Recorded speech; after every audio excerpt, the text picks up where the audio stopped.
just I am so tired of you acting like you speak for the people of the state of Indiana or the city of Indianapolis. You do not speak for me or anyone I know. Now listen, you two jerks. Jerks on the right.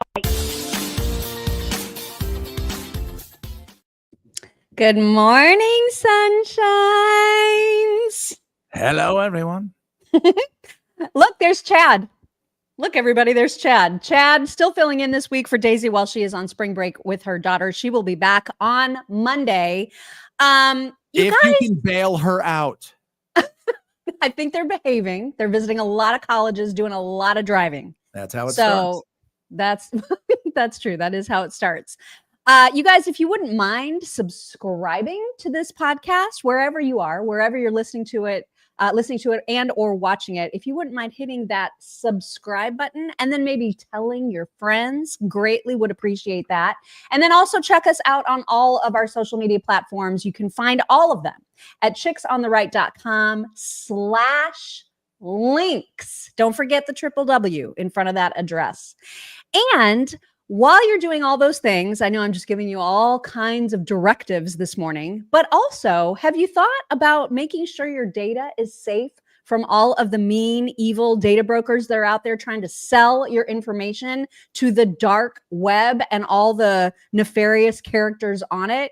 You should visit aura.com/chicks. You can start a 14-day free trial today to make sure that your data is protected. They are a great sponsor, aura.com/chicks. I think it's going to be a fun show today. We got some fun stuff to talk about. There is a lot going on in the world, and it starts right here at home. We know that just a couple days ago, the House managed to pass its continuing resolution, which then now it sits in the Senate awaiting a vote. And we knew early yesterday, we found out that Rand Paul was going to be a no. And that's not surprising. Not surprising at all. What is surprising is that I haven't yet seen, and it's possible that it's out there and I just haven't seen it, but I haven't yet seen like an attack on Rand Paul from Trump in the same way that he goes after Thomas Massie. He's even still going after Thomas Massie, even though that bill has already been passed. It was not last night, but the night before, at like 1:30 in the morning, Trump's still going off on Thomas Massie, saying, so Massie can vote for debt ceiling and budget to be put into the Trump administration, making them both the Republicans' problem and responsibility, but can't give us a simple CR vote, allowing us the time necessary to come up with a great, big, beautiful bill. Republicans only no vote. Grandstander. He's still mad. He is. And I don't think you're allowed to attack two Kentucky people at once. Oh, is that what it is? Yeah. So I think and you know what? Why he does this, I don't know. I have no idea. I mean, there is no reason for this. There just isn't. I mean, and comparing him to Liz Cheney, just let it go. It's through. Let it go. Well, that's the thing. Like, I don't know why he's incessantly going after him. I think Trump underestimates Thomas Massie's popularity by a lot. I just don't think he understands the following that Thomas Massie has. So whether you agree with Massie on anything or not, this is just a dumb fight to pick. It just is. It's senseless. It doesn't make any sense. I went online and I just wanted to see the comments because usually get all those MAGA people out there who are just like, give Trump everything he wants or else you should pay for it. For every one of those, there was 10, I stand with Thomas, including a lot of MAGA influencers like, nah, I like this guy. Right. It's just not a wise choice for Trump to attack. There's way better meat for him to go after. You know what I mean? So I don't know why he keeps doing it, but he does keep doing it. And now, again, the House passed the CR, which leaves it in the hands of the Senate. And Chuck Schumer made it very clear last night that they're going to make this very, very complicated for Trump. Here is Schumer. Funding the government should be a bipartisan effort, but Republicans chose a partisan path drafting their continuing resolution without any input from congressional Democrats. Because of that, Republicans do not have the votes in the Senate to invoke cloture on the House CR. Our caucus is unified on a clean April 11th CR that will keep the government open and give Congress time to negotiate bipartisan legislation that can pass. It's the Schumer shutdown, you guys. It If is. it happens, it's on him. That is. Well, yeah, they don't have enough votes. There's no doubt. You've already got a Republican that's saying no, and there's still a few other ones that are uncertain out there as well. Yeah. So yeah, this thing is. But you knew it was going to not so much be dead on arrival, but he's also taking the temperature. Like let's see what's going on out there. If I feel that the shutdown's going to land more on my side, then I'm probably more apt to do it. And right now, I think he feels like I'm going to say some stuff, and then I'm going to look around and see what everybody else is saying. Yes, that's exactly that. I think you're exactly right. He's just sort of taking the temperature now.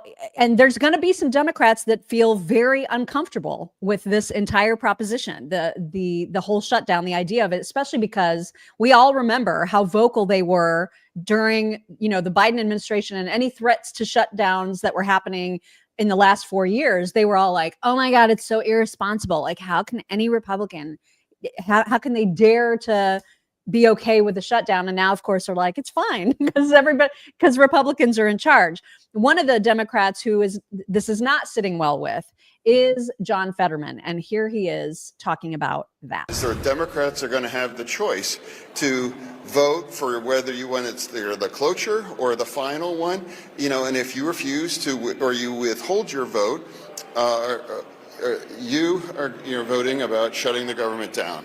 And so that's always been my point. Now it's a CR that we all agree we don't like, and we don't co-sign on all of those elements. But for me, it's about we can't ever allow the government to shut down.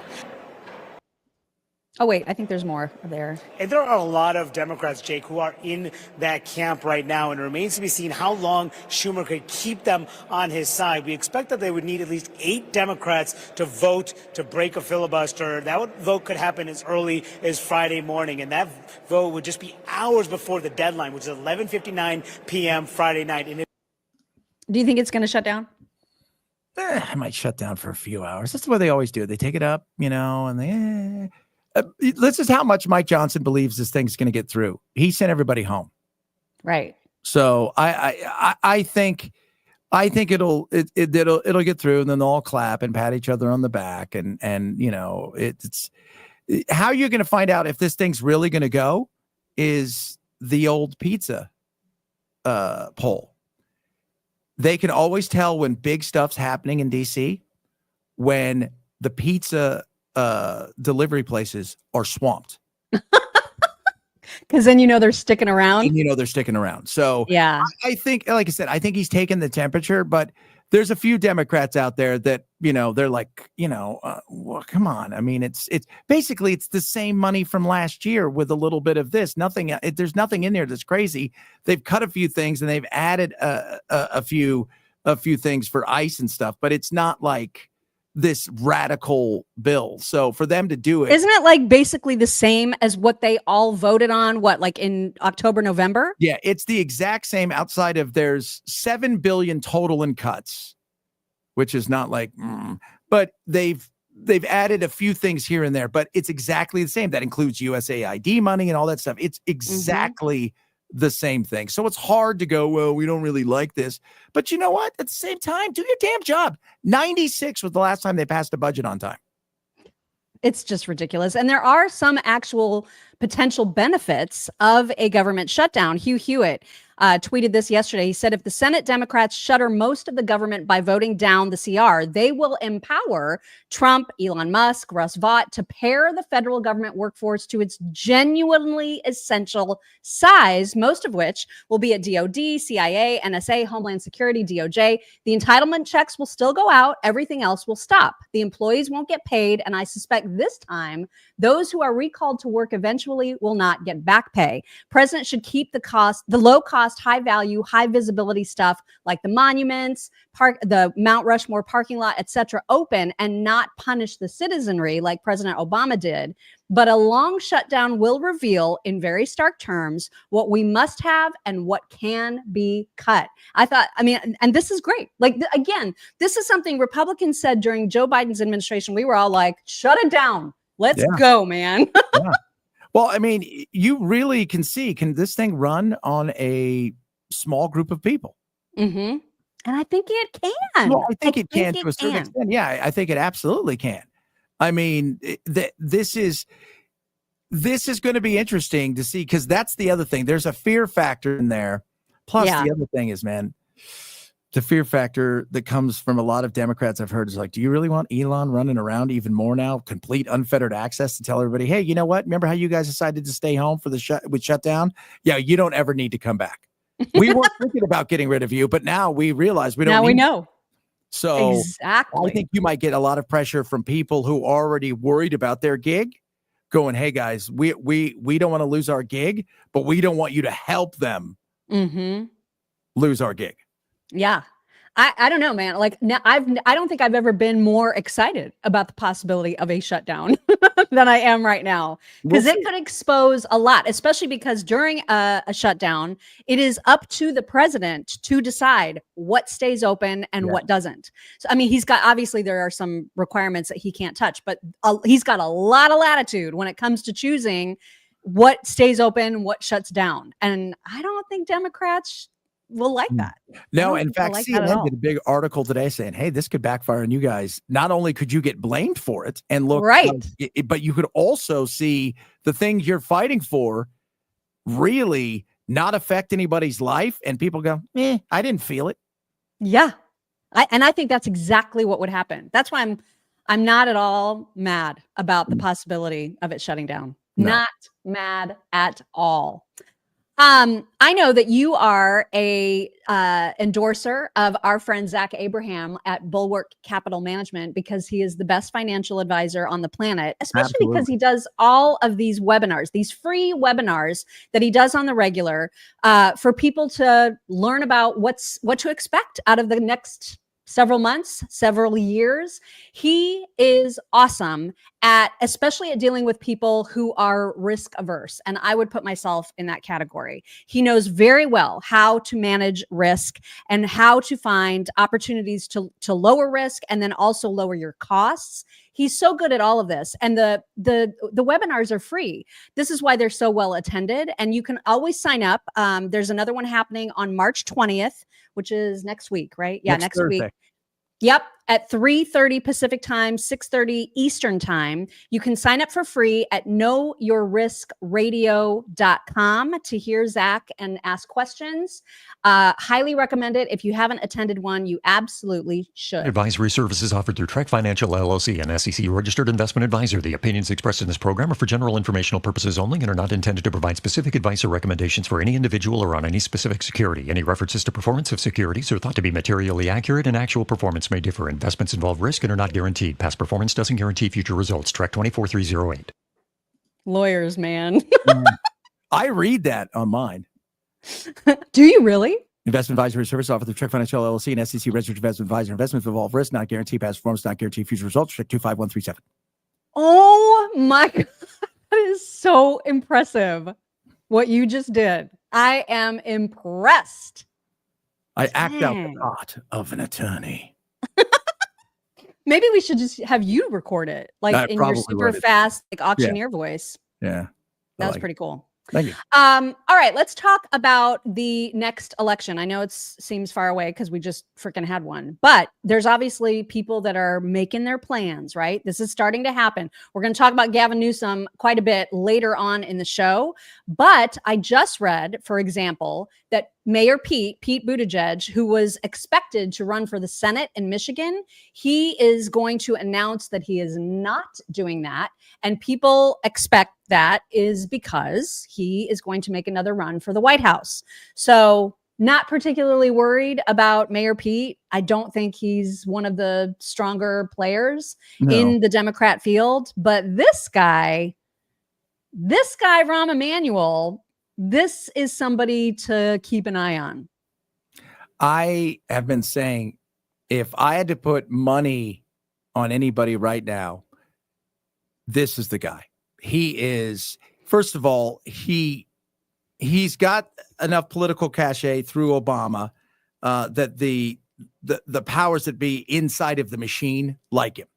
Secondly, he reads people extremely well, and he understands I can get those disgruntled Democrats, those independents, and those Republicans who are not happy with the attitude of the MAGA folk. I can get them because I'm not crazy. And when he was on with Bill Maher, and he said, when he was talking about education, and he said, I don't ever want to hear about a bathroom until you fix the classroom.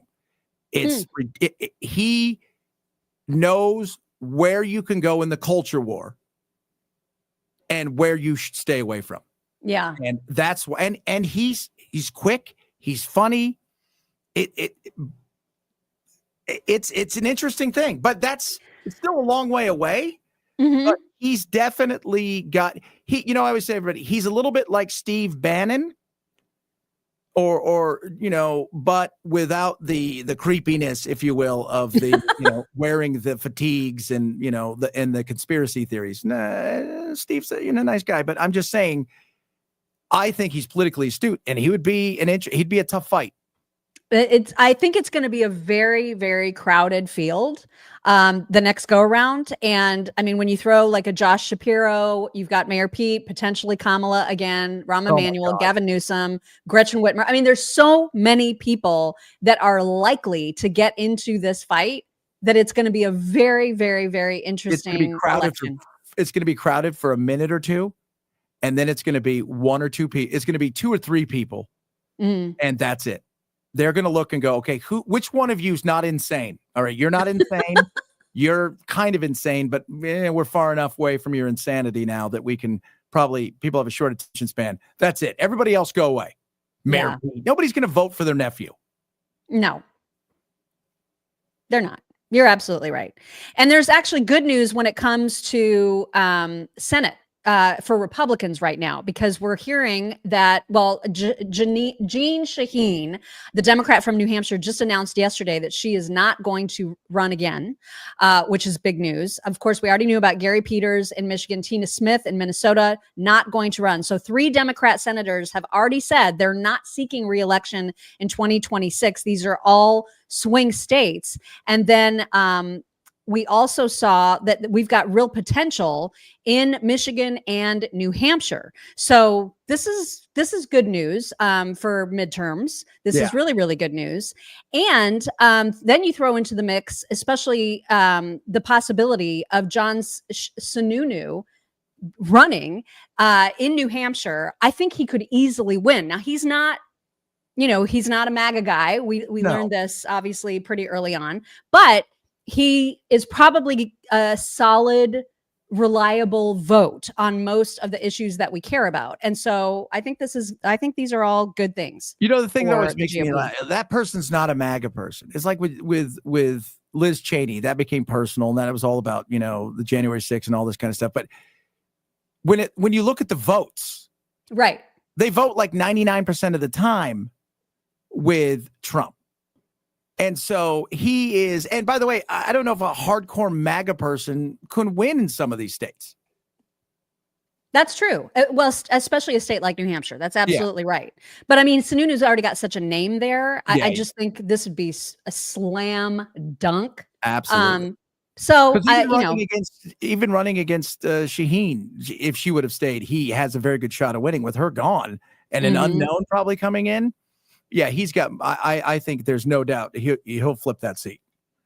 We just have to hope that he does it, because he's considering it. I don't know if it's going to happen, because he was one of the presidential contenders. Who knows? He might want to aim higher than just a Senate seat. I don't know. We got to see what he decides to do. But this is a lock. Like if he wants to stay in public office in some capacity, like this is the easiest way to do it. If it was a wide open presidential thing and they didn't just anoint JD, because I don't know if they're going to anoint JD. I don't know if they will.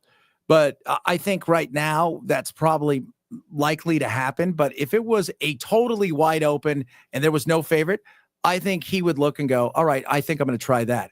If he knows JD's going to be the one that they're all going to get behind, then it's just easy to go, look, if I want to stay in public life, this is the way to do it. Right.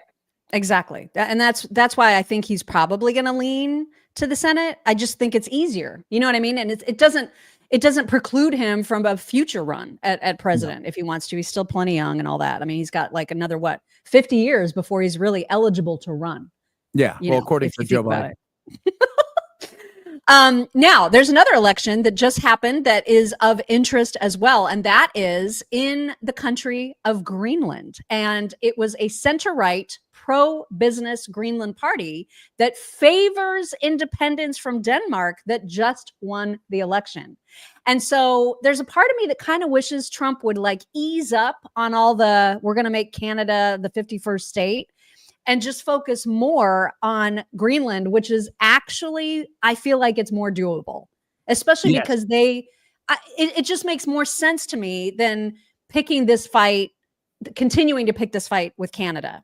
I don't know. That's just my thought about it. Again, I don't get the whole thing. Like, and the thing about Greenland is, all joking aside about the wackiness of it all, there are strategic things when it comes to what China's trying to do, bases, because that's what these are about. These are about bases, minerals, who knows what else you think.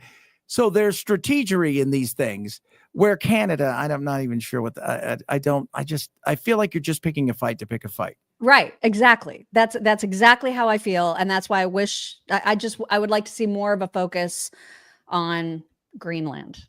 Because at first when he like picked that fight, I was like, what is he doing? And then I'm like, wait, I think he knows what he's doing. And this could be interesting. And so now with the results of this latest election, I don't know. Well, these guys are not really fans of giving stuff over. They're okay with maybe working with him, but they want the independence from Denmark, which, by the way, I don't think 99. I bet you half the people in Greenland didn't know that they were basically working and subjugated to Denmark or whatever. Really, we are. First of all, nobody lives here. So, my gosh! All right, the Canada thing still it boggles my mind. It's a little odd. It is a little odd. And there's still, I mean, I cannot, there was so much back and forth with tariffs with Canada yesterday that I was just like, I give up. I'm not even paying attention to this anymore. We've got tariffs on at this point in time. I think it's maybe Europe, obviously China, but maybe Canada, but maybe not. Maybe we've got a few things on it, but the stuff that we were going to do, we didn't. But then we did. Like, then there was stuff yesterday that we did. And I'm just like, I can't. Did we just say Mexico will get you guys later? Or she's like, look. Yeah, I think there's like a standstill with Mexico until April. And then April 2nd is the date that Trump says, oh my God, just watch out. I cannot keep up. I don't know. I don't know. Meanwhile, I think we mentioned, was it yesterday, the day before, that we were like, oh, Michelle Obama and her brother are going to have themselves a podcast. It's called IMO, and it was released and it did not do well.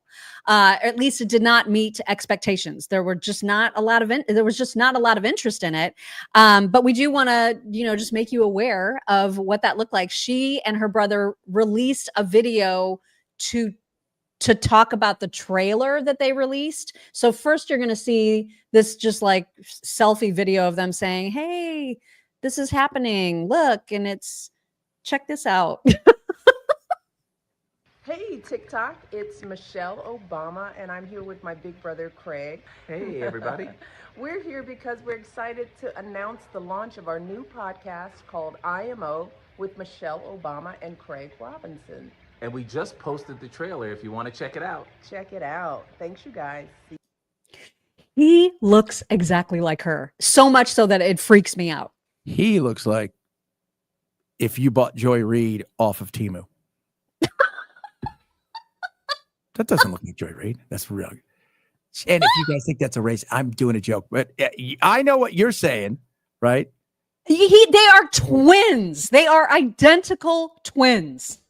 They are. He looks like he's, they always accuse JD Vance of the eyeliner and stuff. He looks like he's got a little makeup on.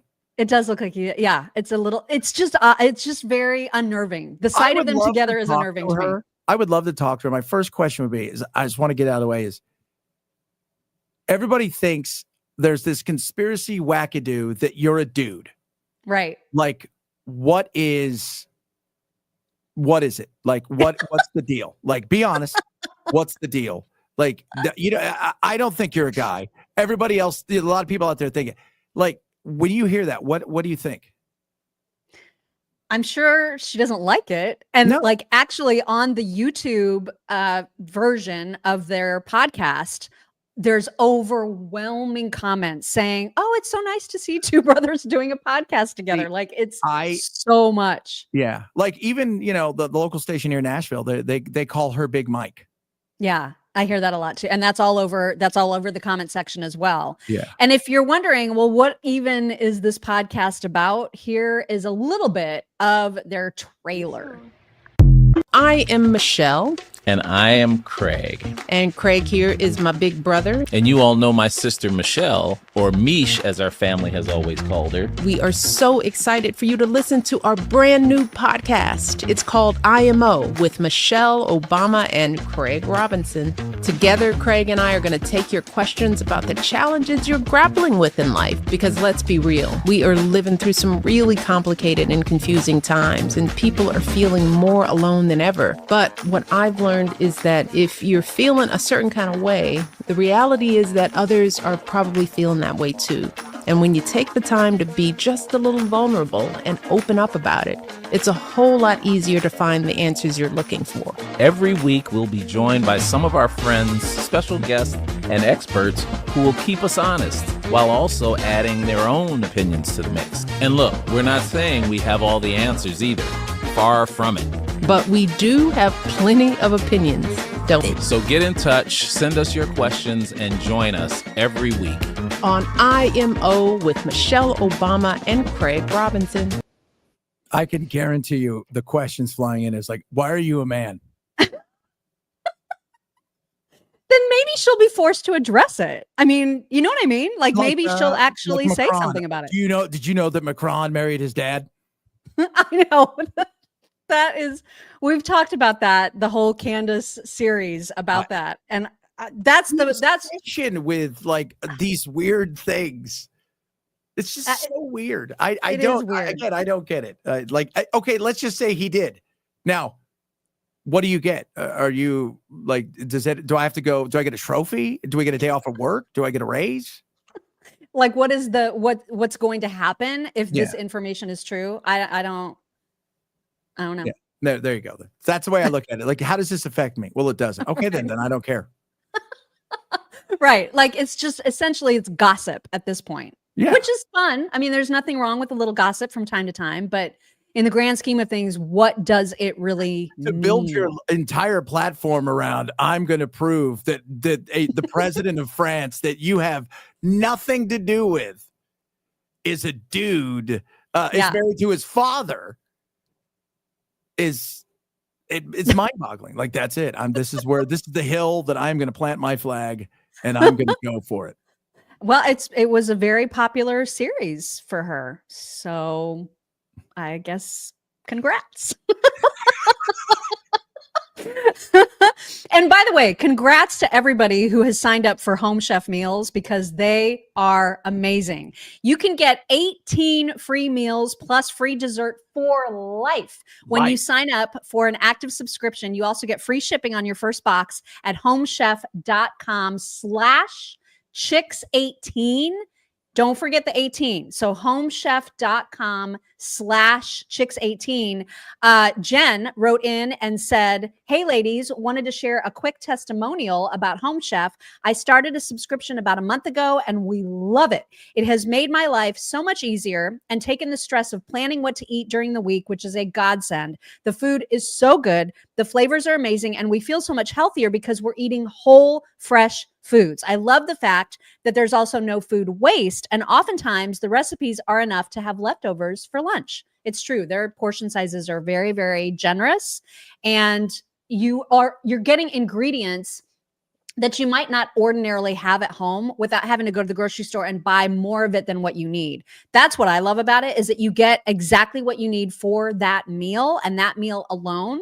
And then you just move on with your day. You know what I mean? You don't have like extra dill that you're probably not going to do anything with. She says, also love that they give you the recipe binder to save each week's meals. It makes it easy to go back and recreate the ones that you love. Plus, I find that it teaches me how to cook new things and gives me new skills. Love, love, love.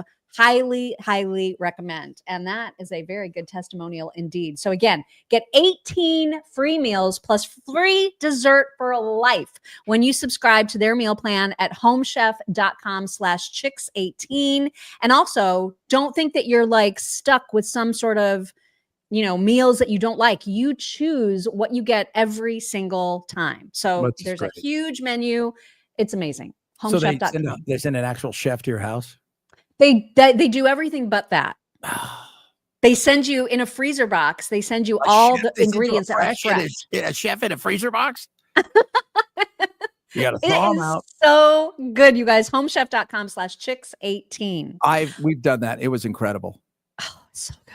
Like, I was surprised how good it was and how I wasn't hungry, because I thought that these meal plans were always just going to give you like these itty bitty little portions and that you would just be dissatisfied at the end of it. But it's I don't plenty. think they know who I am. Exactly. Or how much I can eat. Okay. So back to Michelle Obama, because here's another thing about her podcast that people are noticing, the few people that are actually listening. I just saw this one clip and I did think this was interesting. She admits to not ever wanting to be first lady. And it actually took her brother to convince her to do it, to support her husband in his run for the White House. Here is that little bit. Being married to the president of the United States thing. Yeah. that none of us kind of banked on. I mean, we knew Barack was smart and, ambitious, but, I think, but you talked me into supporting his run. I did. Because I was definitely like, nope, no way. This is crazy. We've done enough crazy stuff. That's right. That's right. Barack came to me and he's like, I can't convince your sister to go along with this. And I'm like, whoa, go along with what? And it's like, I think I'm going to run for president. And I was like, what? I convinced you to not penalize him for being really good at what he does. You know what? That wasn't the worst thing I've ever seen. I thought that was interesting. You know what? I don't think anybody wants that kind of, pressure. Like to be, your whole life changes. Oh, sure. It's like, like Vance talks about the fact that, he gets that phone call. Do you want to be vice president? And all of a sudden, your entire life has completely changed. And I was watching Don Jr. and Kai golfing. Mm-hmm. And they were chatting about it. And he's like, she's like, he asked her, how's life? She's like, it's good. She goes, I'm still getting used to the fact that I got, all these Secret Service people around me all the time. That's the granddaughter. Imagine what it's like being the first lady or whatever. The amount of not only eyeballs and the criticism, but just it's a reality television show like nothing you've ever seen because it never ends. Yeah. I can't imagine that lifestyle. I'm definitely not suited for it. No. And just the loss of independence. Yeah. You know what I mean? Forever, really. There's no doubt Melania wants no part of any of this. That's probably true. But I do feel like they're both different this time around. You know what I mean? Like they're both so much more chill because they knew exactly what they were getting into. This time there was no surprises. And so I don't know. She seems different. He seems different in the best possible way. Yeah. Well, and she's an Eastern European. They're not the friendliest folks. I've been to the Eastern Europe on several occasions. They're all beautiful and they're all at best cold. Very cold. They're very cold. Yeah. Right. There's no cuddles. Yeah. There's no cuddles coming, right? It's all sharpened edges. I will say that the Hodge Twins, and I'm sure most folks are familiar with the Hodge Twins, their tweet about this podcast, I died. So here's what they said. We already got a podcast where two black brothers talk. And I was like, that is perfect. And it's such a perfect example of the kinds of comments that this podcast is getting. So, oh God. I love that. I absolutely loved it. All right. And again, to your point, maybe she will address the whole "are you a dude" thing on an upcoming show. We'll see. We'll have to see. Okay, we need to talk about all the good stuff that's happening with Trump's cabinet picks, because there's a lot of activity, there's a lot of busyness, there's a lot of things getting accomplished by the folks that he has chosen to surround himself with. And we will kick it off with a tweet from Kash Patel, who said yesterday, following efforts with our interagency partners, I can report that a career director-level employee at U.S. Customs and Border Protection has been charged with allegedly attempting to defraud FEMA, as well as lying to federal agents. This is part of the new FBI's renewed efforts to crack down on public corruption and deliver accountability for the American people. Justice will be done. And that chick who he is referring to is pictured right here. Her name is Serena Baker Hill. She was the assistant director of CBP's Automotive and Aerospace Center, and she apparently scammed FEMA of aid that actual victims needed. So he's busy, and I like it. So what did she set up like a fake NGO thing and then try to get money? Or she I don't know the checks. Yeah, I don't know how she did it, but she did it, and that is not okay. Aerospace, huh? So we now Trump's building the wall in space. Yeah, I don't exactly understand what that part of CBP does particularly, but you got to watch the cars, and we're going to put you in charge of the rocket ships. But I love that he is saying, here's what's happening. And this isn't the only thing, by the way. Like he is talking about other arrests that they've been making. And it's just nice. It's nice to actually hear what's going on, to hear how his department is functioning now, to hear what their priorities are. This is what I love about this entire administration, is the transparency, is the constant updating to the American people of what's happening and what they're doing. And still waiting on JFK. Still waiting on that. I know. I thought you were going to release it within 30 seconds. That building still open? It's still open. It is? Okay. Just want to make sure. I'm trying to be patient with Pam. I am too. Okay? I joke about it. But the JFK thing is still interesting. I'm still, very interesting. Very interesting. It's interesting. And it'll get more interesting, I'm sure. There's going to be stuff that comes out, hopefully, that we'll see relatively soon. I'm trying to be patient. I know everybody else is too. So, yeah, we'll see what happens with that. Also, the Secretary of Agriculture, a woman by the name, I think she was the last person to be confirmed, but she is also keeping us updated on her efforts in her own agency now with DOGE. And here is what she reported yesterday. Hi, everyone. This is Brooke Rollins coming to you from the United States Department of Agriculture here in Washington, D.C. for your DOGE update. Until today, USDA was funding a $397,000 grant in the San Francisco Bay Area to educate queer, trans, and BIPOC urban farmers and consumers about food justice and values-aligned markets. By stopping this wasteful spending here at USDA, we are ending identity politics, and we are refocusing our agency on its core mission of supporting American farming, ranching, and forestry. Stay tuned for more updates coming soon.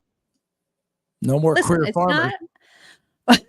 I mean, it's not like a huge amount of money, granted, but 400 grand is 400 grand. And it's just another example. Like, all of these things add up, right? All of these expenditures add up. And I like it. I like that they're getting away with, or getting rid of all this crap. Food justice.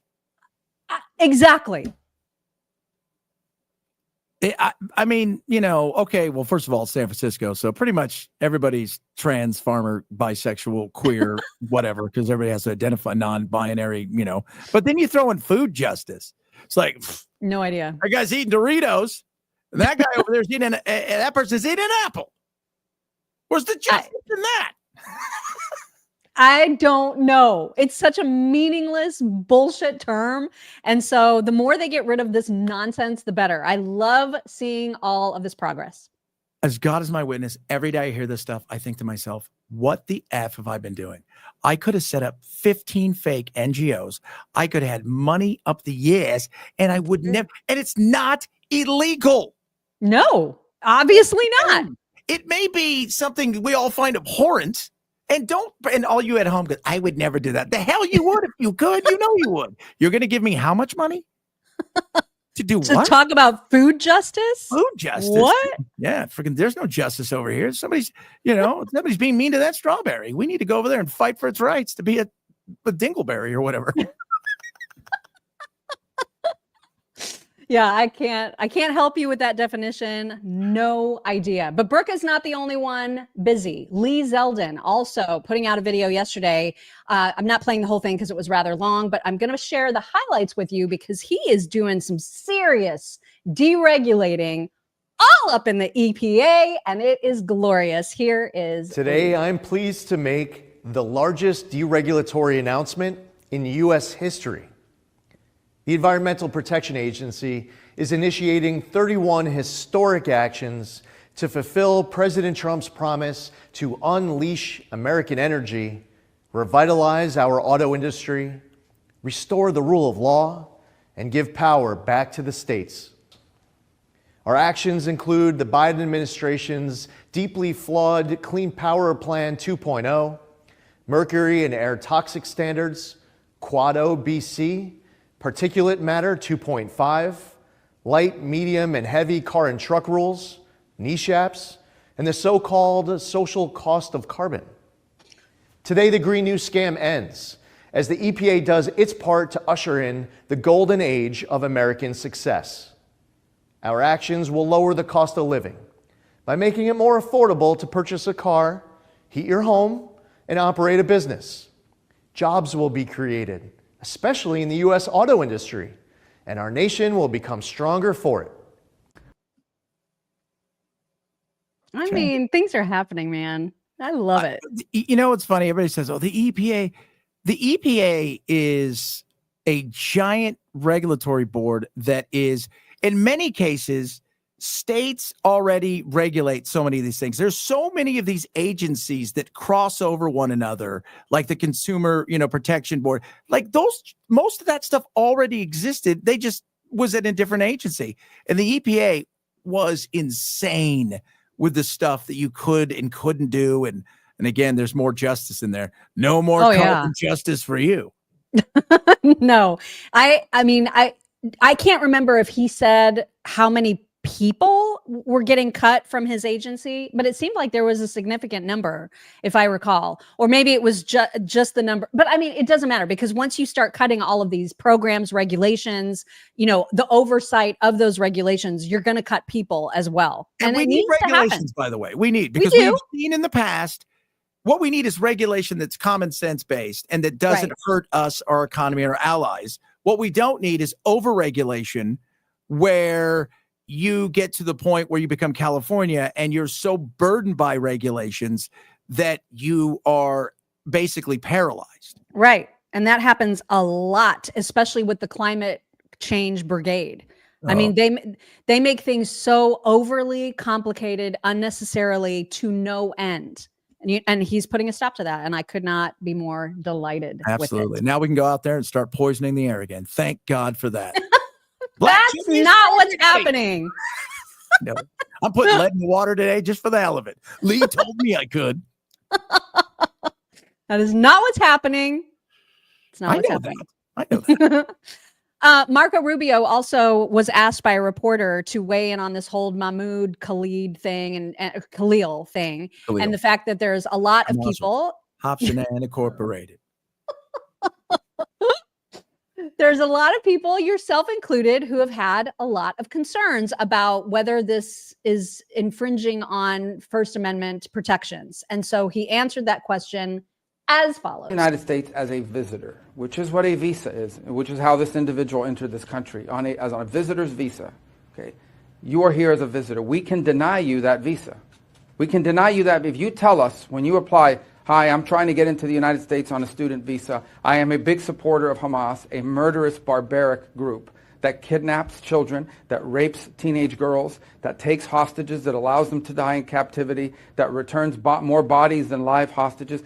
If you tell us that you are in favor of a group like this, and if you tell us when you apply for your visa, and by the way, I intend to come to your country as a student and rile up all kinds of anti-Jewish student, anti-Semitic activities. I intend to shut down your universities. If you told us all these things when you applied for a visa, we would deny your visa. I hope we would. If you actually end up doing that, once you're in this country on such a visa, we will revoke it. And if you end up having a green card, not citizenship, but a green card as a result of that visa while you're here in those activities, we're going to kick you out. Yeah. I like it. Again, you know, yesterday, his hearing, do you know he wasn't at his hearing? Is that by his choice or? No, he wasn't at his hearing. And by the way, it wasn't until late last night that his lawyers were even allowed to talk to him. And it was supposed to be within 12 hours. And it's been like 50 or 60 hours. So, well, and this is it sounds like there's a different legal process that happens in this particular instance when it is the Secretary of State who's coming down with the orders. You know what I mean? Than it is if he was charged with a crime. No, in I our think the 12 hours was the thing he was supposed to. The minute he lawyered up, he was supposed to get. He didn't just lawyer up. He has 19 lawyers. Yeah, 19 lawyers. I mean, that guy's lawyered up. That seems highly suspect to me. It's, you know what it is? Well, there's some groups out there, but a lot of it is also your clout chasing. I'm working on the Mahmoud Khalil chase. It's great for me. I mean, you get a lot of that too. Everybody's running to the microphone, to say something, and we'll find out. I mean, they say they've got a lot of that stuff, and I'm kind of like, what did Ann Coulter say? Let's kick everybody out, but let's find out what they did first. Well, but I mean, we kind of know what he did, right? Yeah. Like, he is a spokesperson for the group that supports Hamas and supports all of this destructive nonsense on campuses. Yeah. And listening to people try to explain around it, it's kind of like it's mostly peaceful protest. Well, you're the head of the mostly peaceful protest, and you're not the part of the peaceful side of it. Right. You've got the right to have freedom of speech. You can hate Jews all you want, but you can't impede them. You can't terrorize them. You can't take over buildings and cause damage. Those are, and by the way, as I explained to somebody yesterday, if you're a white Swedish guy, because that's what, let's just go with that. Let's go with as opaque as we can get.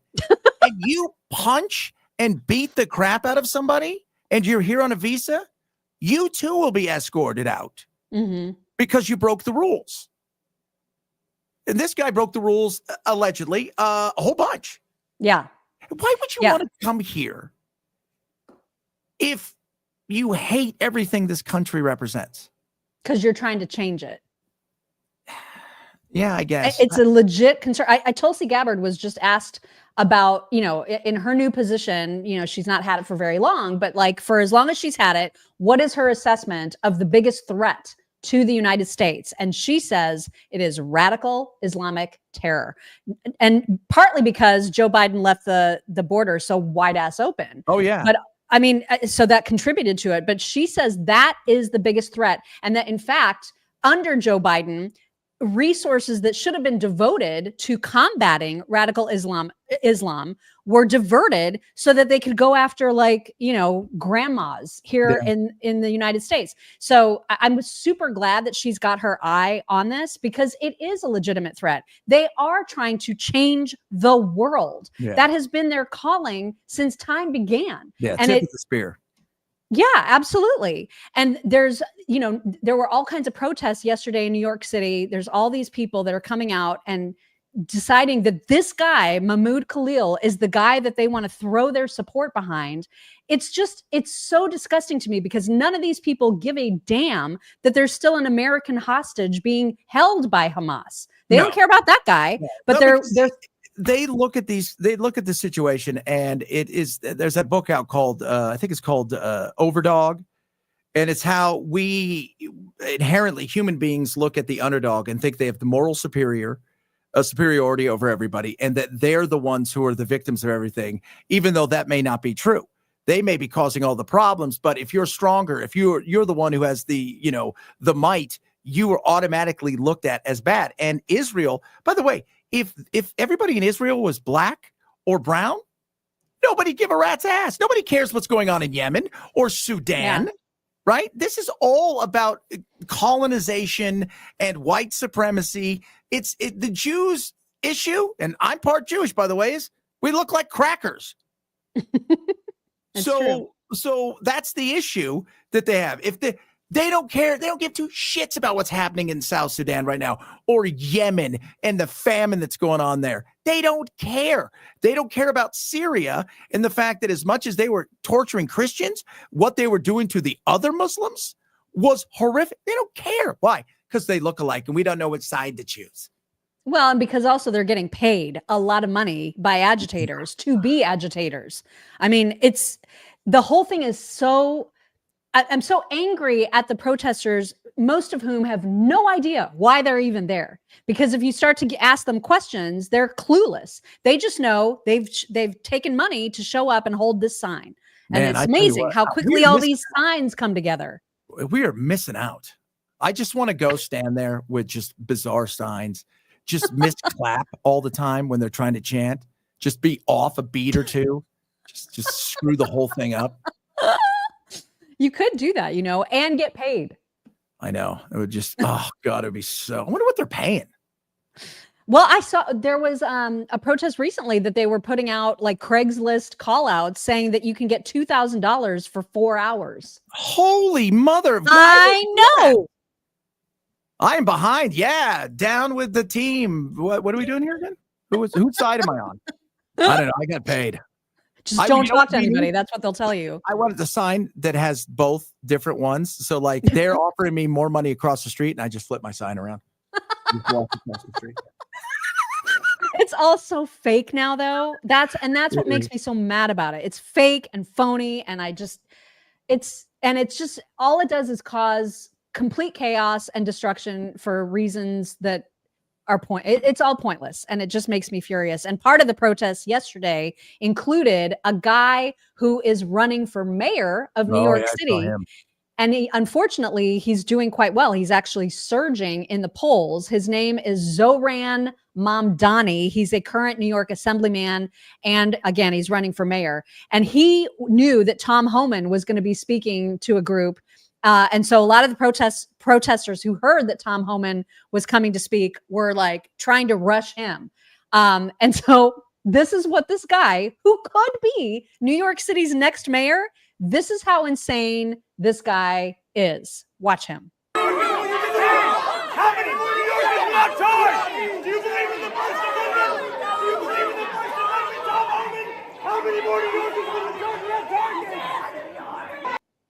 That looks so fake, though. That looks so put on. Like he knew the camera was there. Do you believe it? Do you believe in things? Do you believe it? That did not look real.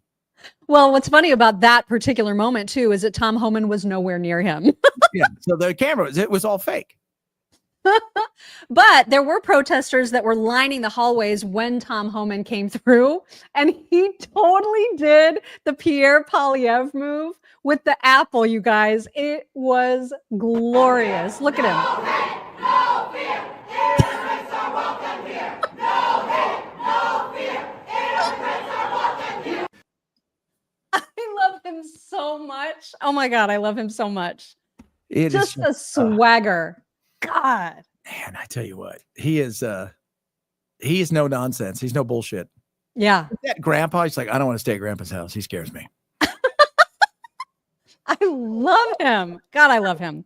And he did speak, and he talked about he talked about the area of his expertise, which is the border. And here is the stats that he gave about the progress that they have made on the border. Strong national security on border security. No one understood that better than President Trump's first term. His success on the border was unprecedented. Unprecedented. Now, he just came back in office, and I came back out of retirement for the second time to serve as president because I respect him so greatly. He did in 3 weeks what Joe Biden couldn't do in 4 years. Border numbers right now down 96%. 96% border numbers are down. He was at over 90% in 3 weeks. 96% decrease. That means when you got 96% less people crossing that border, less women are being raped by the cartels, less children are dying making that journey, less Americans are dying from fentanyl that comes across the north border, less women and children are sex trafficked, less terrorists are getting into this country. Joe Biden had 400 people on terrorist watch lists coming across the border. In 4 years under Trump 1, we have 14. Smart. I watched a thing yesterday, Matt Gutman of ABC. He goes, look, whether you like Trump or you don't like Trump, the results are absolutely clear. He goes, I've been to the Northern Triangle, the Darien Gap. He goes, traffic there, 99% down, 99%. He goes, whether you like him or don't like him, you can't argue the results. And most people are like, yeah, that's what we wanted. Yeah. We want that. And by the way, a vast majority of Democrats are like, yeah, we don't want unfettered access to our country. Not this way. I mean, yeah, we can talk about how we can get people here easier and this, that, and the other. We already allow about 1 million people a year to come into the country, but we don't, this can't happen. You can't have this. And it just shows how much of a huge lie it was for Biden to say that there was nothing he could do, that this was a legislative issue, that Congress needed to act, blah, blah, blah. It was all nonsense. And I think part of it, too, the reason that you're seeing such lower numbers at the Darien Gap is because the NGOs are shuttered down, where we're no longer paying taxpayer money to help this problem be a problem. Yeah. So, the success is for all kinds of reasons, but they all point back to Trump. And it's become such a success now, to your point, that now we're not even talking about the border. No. I mean, it took Tom Homan talking about it yesterday for us to be like, oh yeah, remember when the border was a problem? And now it's not. I mean, it's not. That's amazing. Matt Gutman pointed out, he goes, last year at this time at this area, I think he was at Eagle Pass, or he goes, they're averaging 1,400 a day just here. He goes, last week there was 92 or something like that for the week. Amazing. And you're like, oh, wow. So those numbers, it was a lie. It was all a lie. It was all a lie. God, it just makes me so mad. And it's why we have to worry now, to Tulsi's point, about terrorism. And it's a legit concern. So, yeah. I don't worry about the 400 that came across, because obviously we know who they are. My biggest fear has always been the gotaways. Yeah. Because if you're how many of them there are. You're coming in here for a reason that you don't want to be got. You don't want the CBP One app. You don't want anybody to know who you are. Mm-hmm. And there's so many. So many. It's a huge worry. Just going back to this whole the protests and how idiotic they are and how they don't know what they're protesting. Just really quickly, there's this video that I found of a guy that was holding up a sign that had two pictures on it. And on one side of the picture was a photograph of a guy wearing a Hamas t-shirt. And he's a brown person who looks, like he's from the Middle East. And he's wearing a t-shirt that says Hamas. On the other side is a white guy who has a Trump t-shirt on. And their question that they're asking the protesters is, out of these two people that you see photographed here, who do you think is more supportive of LGBTQ rights? And you guys, these people are idiots. Look at this. Two choices. Who would you say is more likely to be supportive of the LGBTQ community? Oh, this dude. Okay, why would you say that? Because he's a brown person and he's not for Trump. Do you think the fact that he's part of Hamas would stop him from supporting that community? Not at all. Probably number one. Number one? Palestinians. Why would you say that? Because Trump supporters are typically anti-LGBT. Do you think, somebody that's a member of Hamas, would they support the LGBTQ community? I'm not sure. Number one? Okay, what makes you say that? They just look kinder. Kinda. Do you think that, somebody that's, say, a member of Hamas would be supportive of the gay community? Yeah. What do you think? Yeah. Maybe him. Number one? He looks a little friendlier. You can't make this shit up. What do you do with that? I mean, honestly, you know what I would do? It's like, I would say, all right, well, here's Hamas. This is Palestine. And they're like, no, you kill these people. You kill them. So, and I would have a guy, and by the way, this guy is a gay MAGA person. So just point out how stupid you are. And I would tell them, you're an idiot. Throw your sign away, go home, apologize to everybody on the way, read an effing book. Okay. and stop wearing Palestine, because I don't want to see innocent. You're using the death of innocent young people in Palestine. Because look, there's no doubt, man, when Israel goes, they go hard. They're not playing. Oh, yeah. They have killed a lot of people, and I don't want to see anymore. It is a tough thing. I'm not one of these people that is like, just kill No. But that being said, come on, get your head out your ass for a second. I want to send that to Randy Weingarten and say, this is what you have produced. Good job. Good job. This is why they defunded you. Exactly. Moron. Going back to the people in Trump's cabinet, just hard at work. Howard Lutnick, who I have to tell you, I just really like him. He's so happy. You know what I mean? He's so joyful about his work. He was on with Kevin O'Leary on one of the talk shows talking about Canada and the tariffs and the whole hullabaloo. And he is, he's promoting what Trump has been saying, which is there's a really, really easy way for Canada to avoid all of these tariffs. And that is just come on in, just become the 51st state. Howard's got to tote that line because that's what the president says. And here he is doing it. The end game here. Could you eventually get to a point where there's that you've got a huge economy, you've conjoined, you've merged the economies of Canada and the United States? Can you get to that point, you think? Well, the best way, the president has said it, the best way to actually merge the economies of Canada and the United States is for Canada to become our 51st state. If they want to merge it, that's how you make it the 51st state. But think about this for a second. Why are American cars made in Canada? Why are they made in Canada? To the president, it just doesn't make sense. Why are American cars made in Canada? Those jobs should be in America. And that's what the president thinks, and that's what he says, and that's what he's going to execute. So the key point is Canada's going to have to work with us to really integrate their economy. And as the president said, they should consider the amazing advantages of being the 51st state of the United States of America. I've got one. They're all saying it. They're all saying it. I don't know why. It's entertaining, though. It is at the very least. It is. I mean, it's entertaining because you know why? Because he knows he gets up under everybody's skin when he does it. Yeah, it's a troll. It's a little bit of a troll. Oh, he's super trolly. Mm-hmm.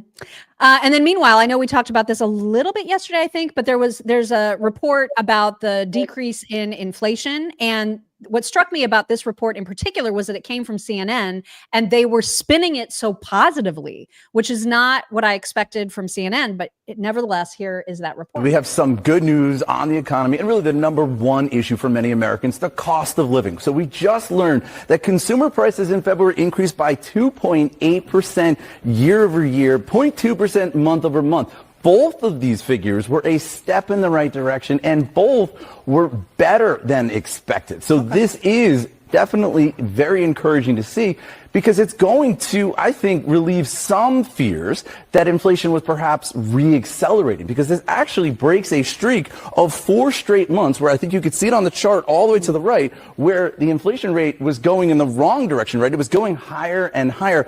Finally, we're seeing it dip. It's, you know what? The number one indicator for all of this stuff is consumer confidence. If Yeah. you feel good about your money, that's the only thing that matters. Because inflation, every administration plays with numbers. It was like, well, we've taken out, like the Biden administration, we take out food, we take out energy, we take out housing. Those are the only things I care about. Right. If you're basing everything on how expensive my socks were last year, that doesn't matter. Yeah, but it is unusual, you have to admit, for CNN to put such a positive spin on it. Usually they would report that kind of news like very straight-laced. They would not add any flowery commentary to it. And that guy was like, this is awesome. You know what I mean? He must not have gotten the memo. He must not have. Maybe he's new there. I don't know. I've never seen him before. Meanwhile, there's MSNBC, who of course decided that in the midst of the 50% reduction in force at the Department of Education, they would have an angry person that was part of the reduction in force on, so that we could see her as some sort of victim. Here is that. Are you worried? How is this sitting with you? I'm definitely angry because I don't understand why I and my colleagues have been targeted for just doing our jobs. Our jobs are protecting the American public and their patient students. So it's very frustrating to not only have to endure the demeaning emails and ridicule that we're getting in the media, but to also have to lose your job when all you were doing was just following, the law. What are you talking about? Do you remember emails? Well, because remember that day they got an email saying you need to get out of the building by 6:00, and then you're not going to be allowed to come back until Thursday. And then the people that did get part of the RIF, they got an email saying you're getting this email because you're part of the RIF. Bye. Again, this is not personal, right? You're taking it personal. They're making it personal. And these are just numbers. And the governor of Hawaii said, I'm glad that they're bringing education back to the states. This is what should happen. You're finding more and more people are not freaking out about the Department of Education, mostly because our kids, as we just saw, not the sharpest. By the way, there's a lawsuit here in Nashville. Kid got 3.4, honor roll student, graduated, can't read or write. So who's suing? He is. Oh my gosh. Yeah. That's amazing. There's a girl in Connecticut is suing. She's going to the University of Yukon. She was one of the valedictorian kind of things. She got a 4.2. She can't read or write. Get out. That is incredible. That is, oh my gosh. It has become such a scam. Yeah. Yeah. Wow. So wow. I don't know who you're protecting, but it wasn't them. Oh my gosh. And this is our future. You know what I mean? These are the people that are our future leaders. I heard Whitney said that. She said, I believe the children are our future. And then she said, crack is whack. And then she died. Little conflicting message. In a bathtub. And Bobby Brown still lives. It's true. He's hanging on. He is hanging on. What struck me about that clip was that I don't remember news stations having people that were forced to leave their jobs because they didn't want to get a vaccine. I don't remember anybody caring about those people losing their jobs. I didn't see them standing out 2 weeks ago with the 1,000 people that were dismissed from Starbucks. Right? This happens all the time. How does this feel? You lost your job here. Do you think that people don't respect you anymore? Right? Did Elon help you lose your job? Because I mean, good God, it's so stupid. This is just about Trump. Just be honest. How much do you hate Trump, right?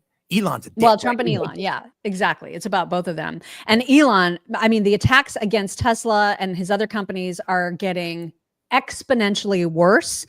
There was a report from one of the news stations, Fox, actually yesterday, talking about how they caught one trans weirdo who had been repeatedly attacking a specific Tesla dealership. Here's the report about that. Around the country ever since the end of January, including here in Colorado, where this Tesla storefront was vandalized multiple times with Molotov cocktails and anti-Elon Musk graffiti.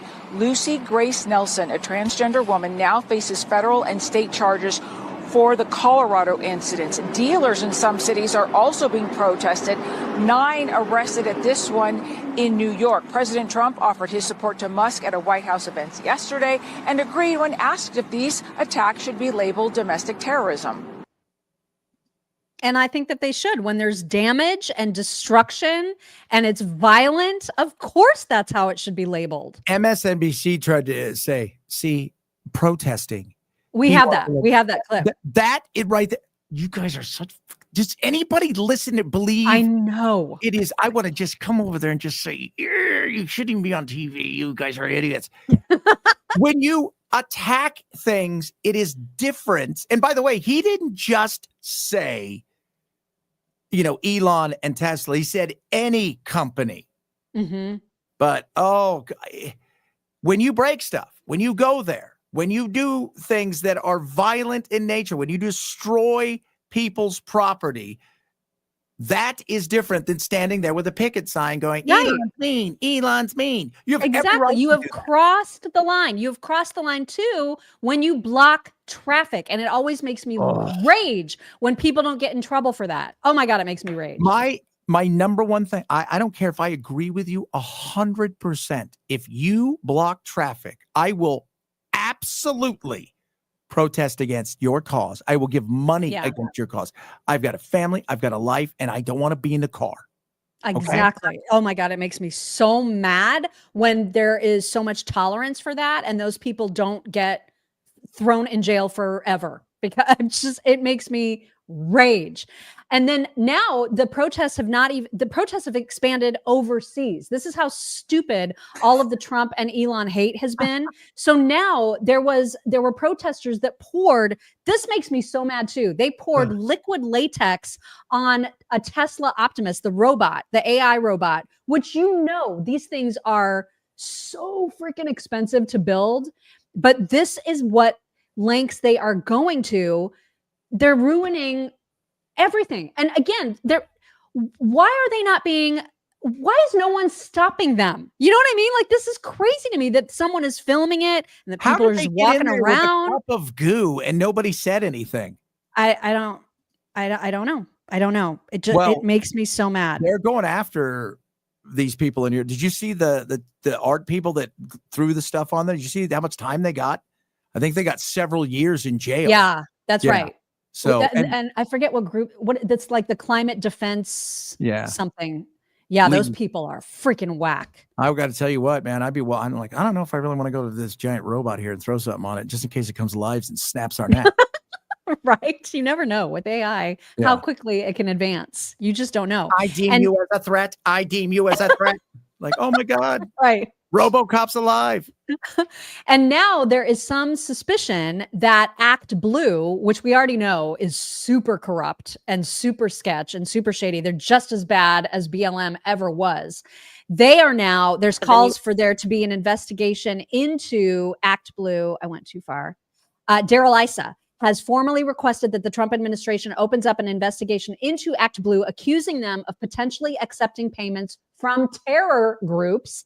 Act Blue is said to be linked to financing attacks on Tesla showrooms and on Elon Musk, among other violent protests across the country. It is, as Nick Sorter says, nothing short of a criminal enterprise. Wow. I hope they What terror organizations? I'm interested in finding that out. I don't know. This is the only tweet I have about it, but the investigation will let us know. And I'm very much looking forward to that. Now, you mentioned the MSNBC clip. I want to play it because this was extraordinary that this woman, this MSNBC reporter person, is trying to justify these kinds of protests, the kind that we're seeing where, cars are literally destroyed. There is vandalism, there is destruction, and they're trying to say, this is First Amendment. That's all this is First Amendment. Oh my God. But then you also overnight have this post claiming that protests at Tesla dealerships are illegal. He said today he would label violence against dealerships domestic terrorism. Now, I am judicious in how I play this sound, but I think you need to hear it from him. Judicious. Mr. President talks about some of the violence that's been going on around the country at dealerships. Some say they should be labeled domestic terrorists. I will do that. I'll do it. I'm going to stop them. We catch anybody doing it because they're harming a great American company. Let me tell you, you do it to Tesla and you do it to any company, we're going to catch you and you're going to go through hell. So just to be clear, you protest a private company, you are labeled by this administration a domestic terrorist. That is not what he said. That's not even what you said. My God. That's not even what you said. You said violence against a company is not the same as picketing. Right. It's not a protest when you are slashing tires or stealing them or setting cars on fire. Yeah. I'm sorry that's so hard for the MSNBC person, but clearly it is. I mean, this is extraordinary that she said that with like a straight face. It's kind of like how extraordinary it is on the same channel that Julie Roginski, I don't know if I'm saying her name right, or Roginski. She's the one that has just a really unfortunate hairline. I'm just Oh my putting God. that out there. She's something, isn't she? She's awful. And so she decided that she was going to complain and suggest that it was illegal for Trump to have the Tesla, the array of Tesla cars on the White House lawn. And she was acting like so pearl clutchy about it. And it is so absurd considering that Joe Biden did the same thing with Jeep. But here she is clutching all the pearls. Into this Tesla stunt. Is it ironic that the president is now touting electric vehicles? I mean, first of all, it's not legal. Let's start with that. Second, you can't do this on the property of the White House. It's federal property. Second, I mean, really, the president is basically a car salesman now. It's just astounding with everything that's going on. I mean, literally, with everything that's going on in the world, he's taking time out of his day to array 4 or 5 Teslas on the White House lawn and basically act like a showroom salesman. By the way, I don't know who he thinks is buying Teslas, but I can guarantee you that they're out of reach, many of them, for the average Trump voter. So I'm not sure who in the MAGA universe he's urging to buy Teslas, because Teslas consistently, in previous iterations, were bought by wealthier, more environmentally conscious people. Like there's the perfect example. Like, I don't know who she thinks is like buying these cars, but not poor white trash. I'll tell you that, right? The MAGA people, they got their big trucks and they're out there dating their sisters and they can't read and they can't afford these kind of things. Man, talk about just keep doing it. Just keep doing what you're doing. Tone deaf. Yep. You're speaking to Manhattan, right? And you're speaking to LA and San Francisco. The rest of the country goes, shut up. Well, they're doing anytime they, do the basket of deplorables, anytime they do that kind of elitism, it has the worst effect. So I hope they keep doing it. And I hope she keeps talking about how just preposterous it was to have, a White House showroom of Teslas, because in case you forgot, this is what it looked like when Joe Biden did it.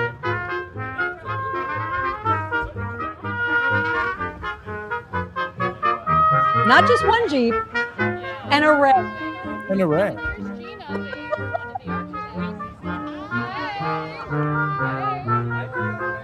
I'm sorry, how is this different exactly?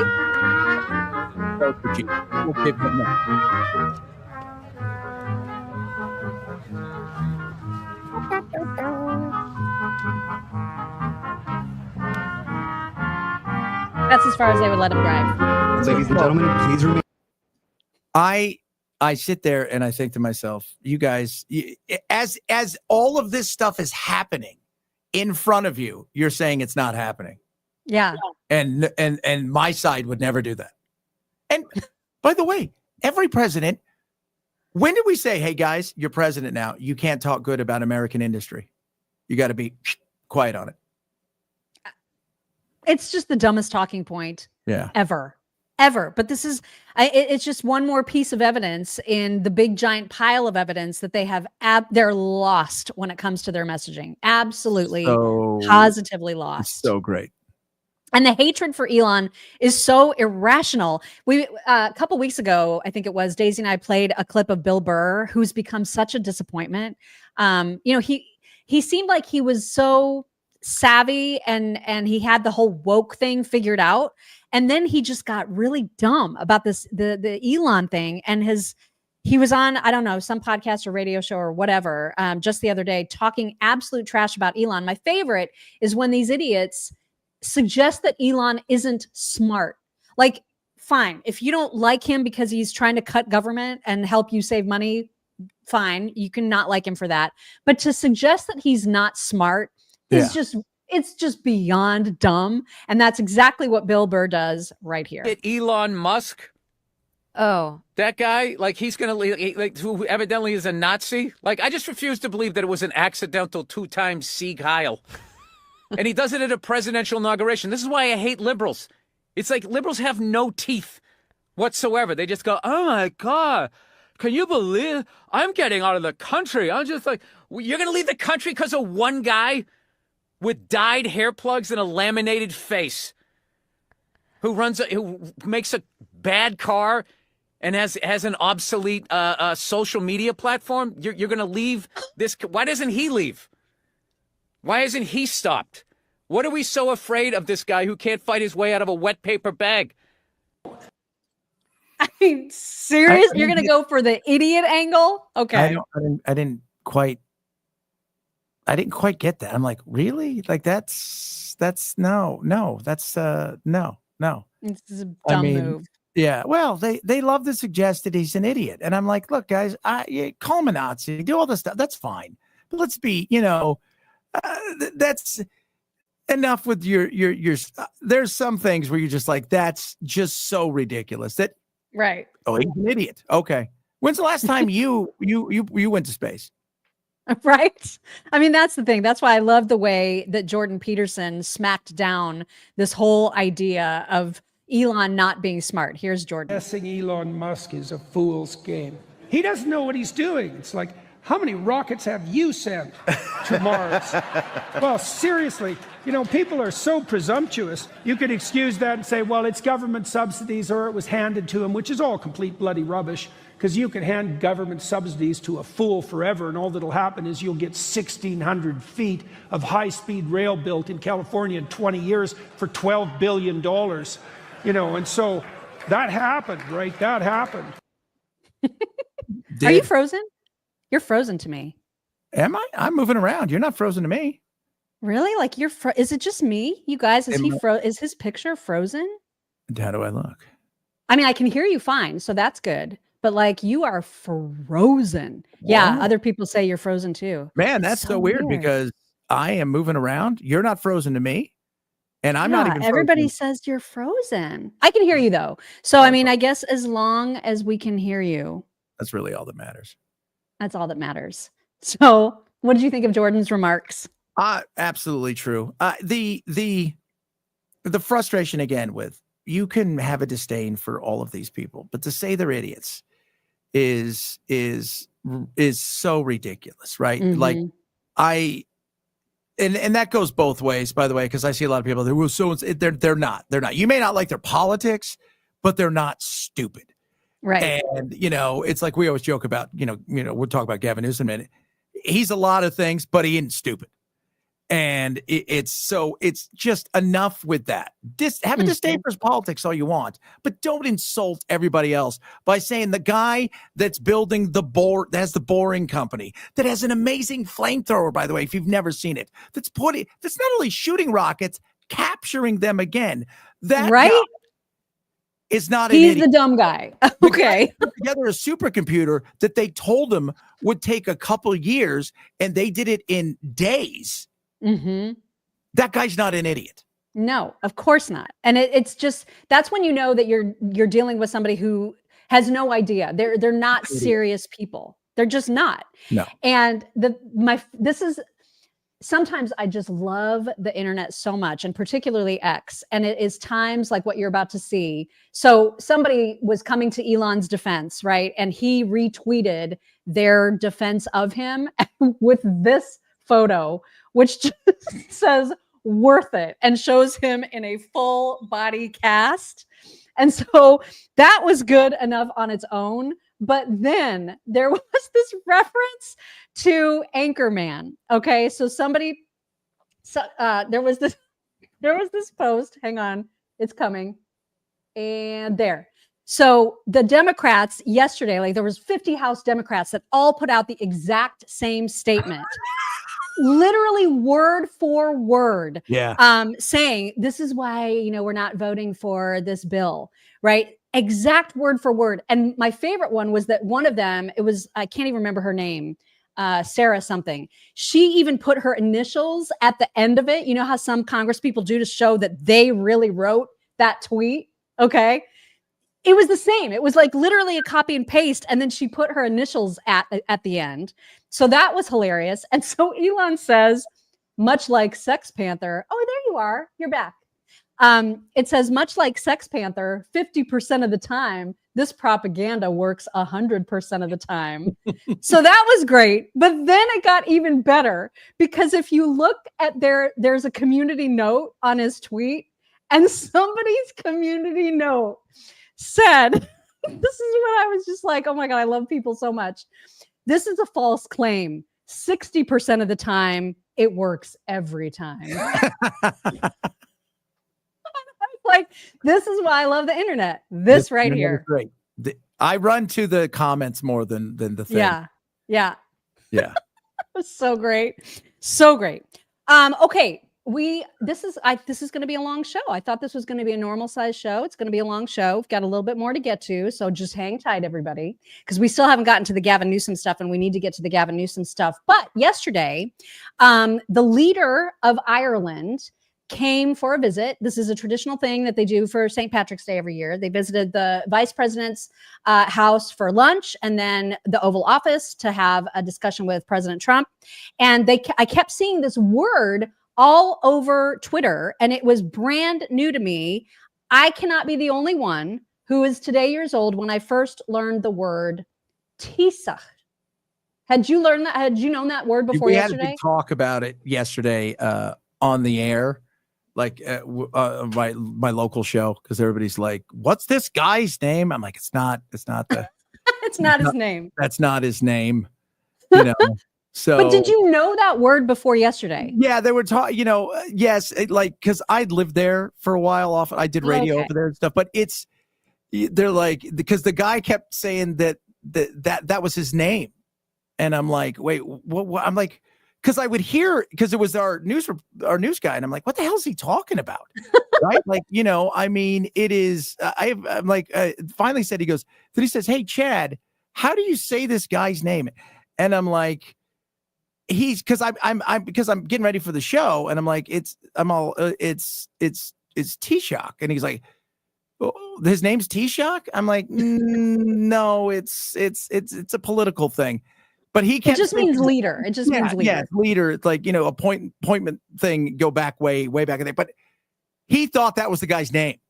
Yeah, I can see why. I mean, I guess it makes sense if you see that over and over again. You've never heard it before, which I hadn't. I immediately took to Google to be like, how in the hell do you pronounce this? There are way too many vowels. And so I found this handy dandy little how to pronounce Taoiseach.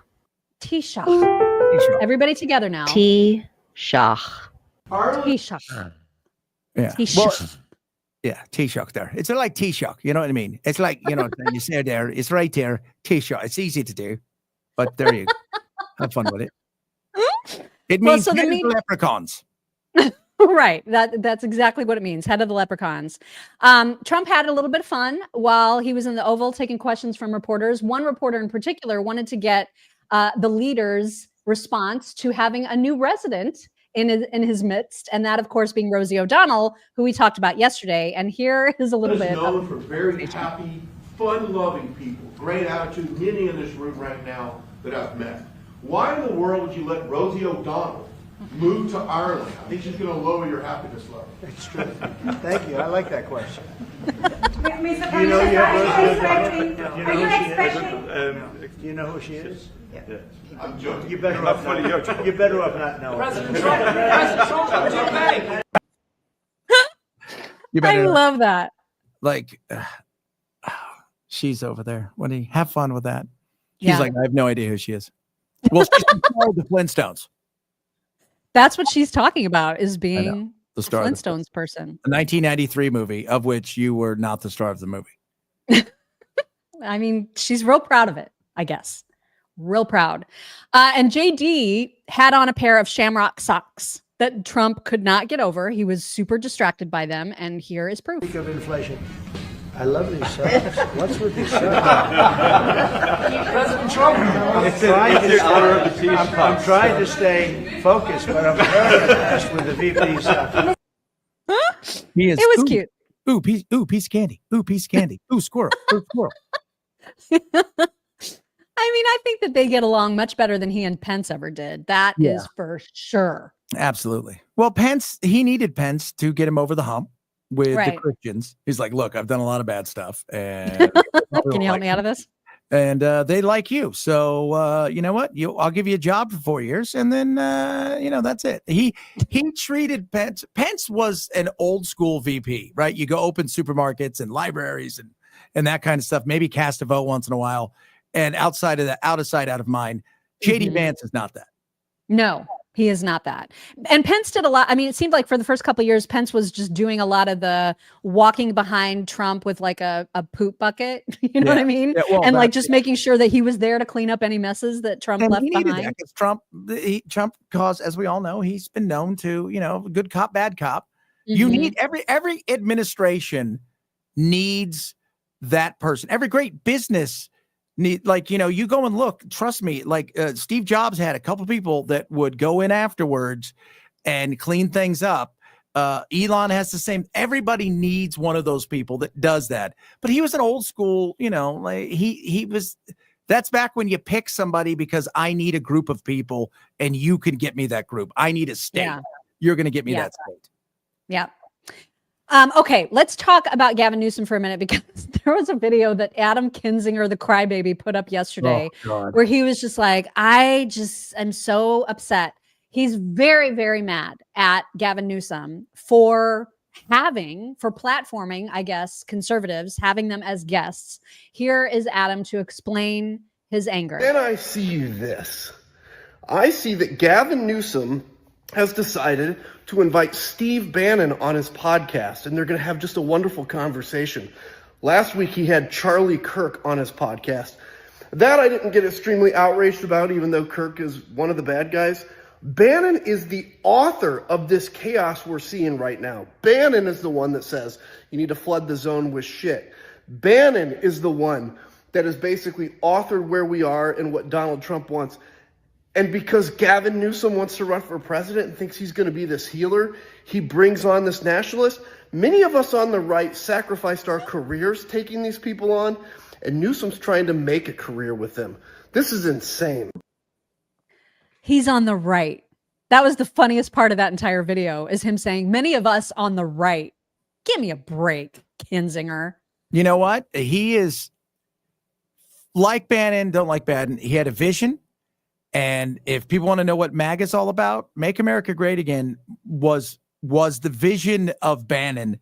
And by the way, Bannon and Trump, there was a lot of things. They haven't been close for a while because he wanted to do, there were things, he didn't want tax breaks for the wealthy. He wanted to raise taxes on it. He wanted to be more of a, what has become the populist and go after that middle class and stuff. He wanted a lot more of that stuff than Trump did originally.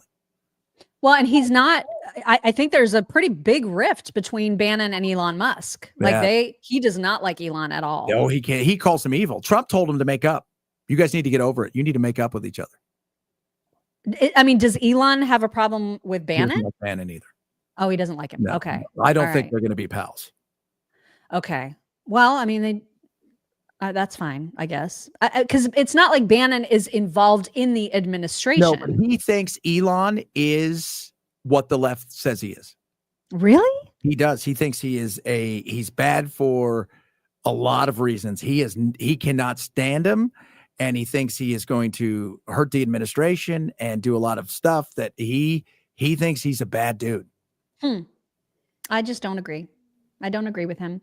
But I think, I disparaged Gavin Newsom starting a podcast when the news first came out that he was doing this. I totally made fun of it. And now I think it is the most brilliant strategic move on his part in his hope to run for president that he could have ever done.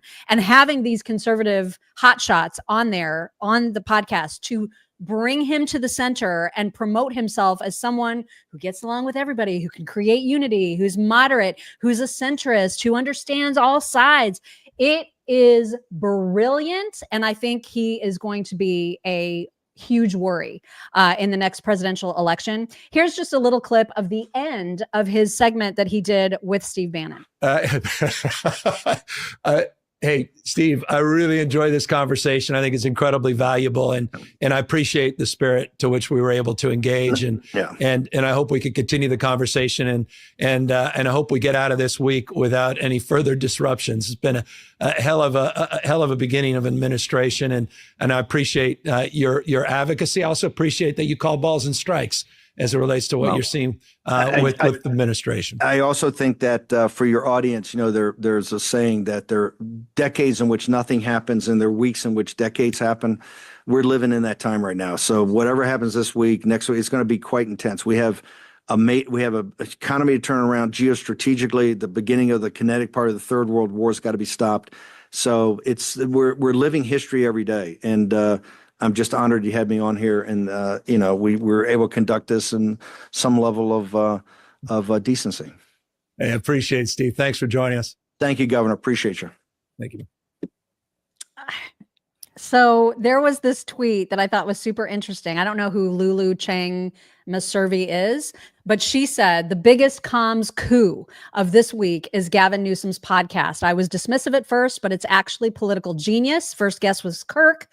Then Michael Savage, today Steve Bannon, all huge influencers, massive audiences, sharp debaters who pull no punches. Newsom has not only invited them on, but he's kept the conversation civil and even warm, and will gradually distance himself from the woke excesses of the past. And now he will have several years to hone his arguments, practice debating, and explain away political liabilities like his COVID school closures. All the leftist headlines attacking him show that it's working. He is, quote, out of step with the state.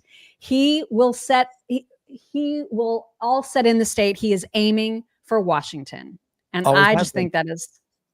I didn't poo-poo it. And the reason is because here's the one thing about Gavin Newsom, like him, hate him, whatever it is.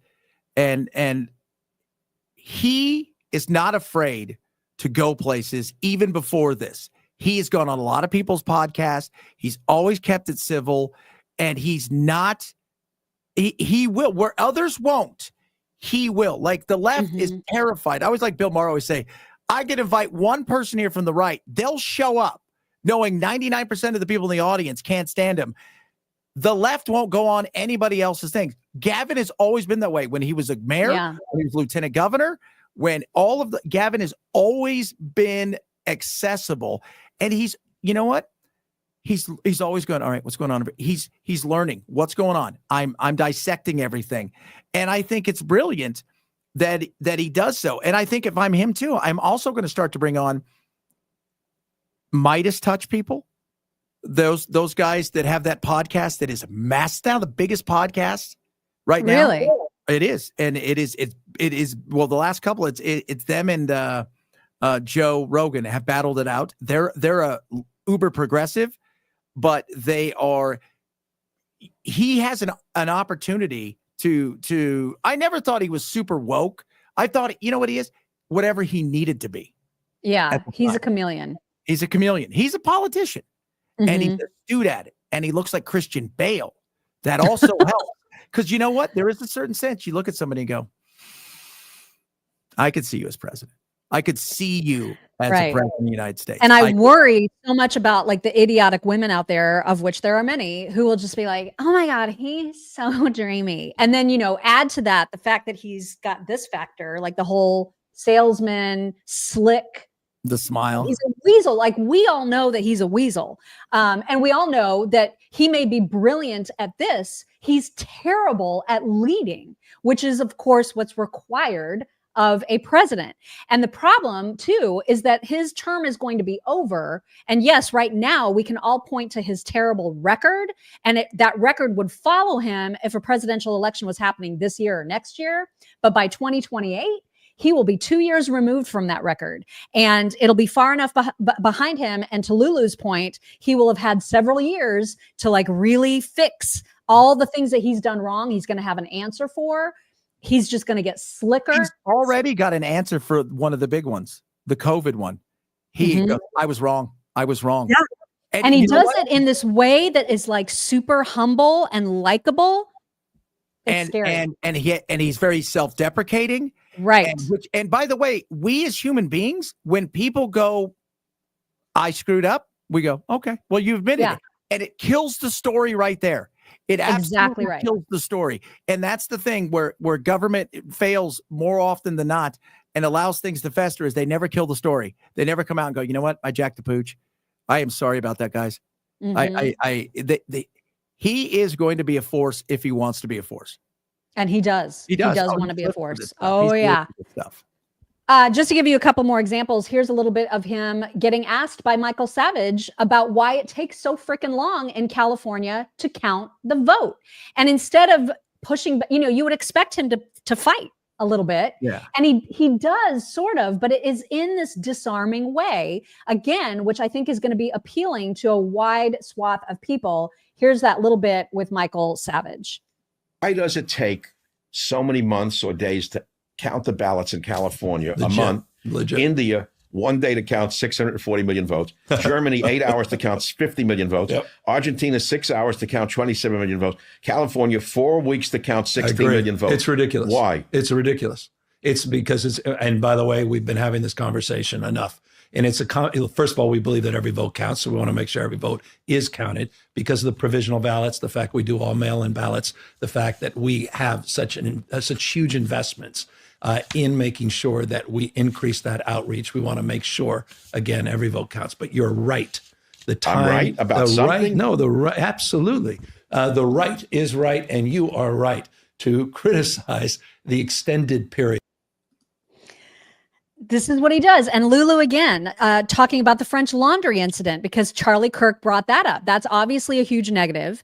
And you can see this, as she describes it, Newsom's animal instinct for communications. It kicks right in because, number one, he jokes, I can't help you with a reservation. Number two, he concedes. And number three, he disarms by admitting it, owning it, and being self-deprecating, to your point. And so, as Lulu said, one of his biggest PR crises neutralized just like that with a smile. And that is why he is not to be underestimated. And to see it in action is really something. Here is that moment.